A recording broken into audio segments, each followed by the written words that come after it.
Xabier Ortuzar, Elektrolabes Azuia taldeko kilo zuzendaria, talde berritu batekin eta talde geroz eta indartsu batekin, aurten ere beste aurrera pauso bat egitea, iaz bi garaipen, aurten seguro hobetzeko asmoarekin zatoztela, ez?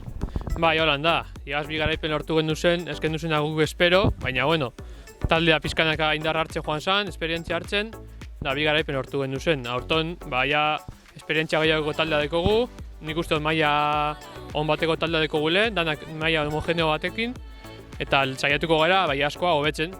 Oier Aldamarekin, seguro, lasterketa guztietan, anoia guztietan aurren ibiltzeko edo zeuren burua kilometro erabakigarrietan egon behar dula, ez?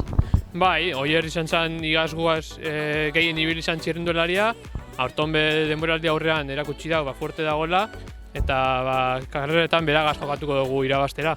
Azte txirrendularia referenteak dituzu, adibidez Iñaki Guaresti, Ziklolos denboraldi bikaina indola, pizkanaka txirrendularia hauek garatzea ere badago.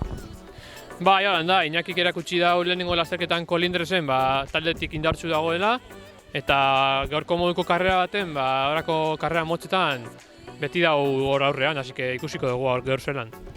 Iñaki Guaresti, Elektrolabes Azuia taldeko txirrendularia, Ziklolos denboraldi bikaina egin da gero, orain errako txanda da. Bueno, ale edo ben egitea espero dugu, eta taldeari laguntzea, lehenengo urtekoi dakiguna irakatsi eta hori. Benetan talde indartsua aurten, iazko denboraldia eta aurreko denboraldietan kin konparatuta, geroz eta indartsuago egiten den taldea, ez?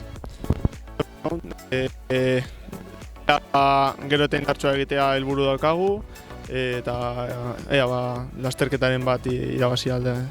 Zeintzuk dira zure helburu pertsonanak? Pasatzea, hori bagarrik. Oier Aldama beste urtebetez martxan, elit mailako txirrendularia dagoeneko, iaz denboraldi bukaera bikaina egin da gero, aurten gogoekin hasiko zinen, ez? Bai, bueno, denborada hasteko gogoz, egia da, bi aste daramatzala COVID-arekin asko entrenatu gabe, baina, espero dugu buelta motea gorputzari eta alik eta hoberen egitea. Iazko etxeko lasterketan Baranbion ikasi zenuen, zer den irabaztea aficionatu mailan, aurten aurrelako beste hainbat edo gehiago lortzea espero duzu, ez? Garaipenak ez dira inoiz errezak, baina behintzat espero dugu borroka negotea, ez? Talde gaztea, baina indartsua, talde honek geroz eta pauso gehiago ematen ditu urteetan zehar, ez? Bai, uste dute aurten iaz baino talde hobeago daukagula, taldearen maila igo egin dela, eta uste dut horrek asko lagunduko digula guztioi, ez, garaipenak edo emaitzak lortzen. Zein da zure ambizio pertsonala aurtengo denboraldirako? Ez daukat ambizio berezirik, ez, uste dut borrokatzea, bizikletaz disfrutatzea, ez, eta leian egotea. Eskerrik asko. Eskerrik asko zuri.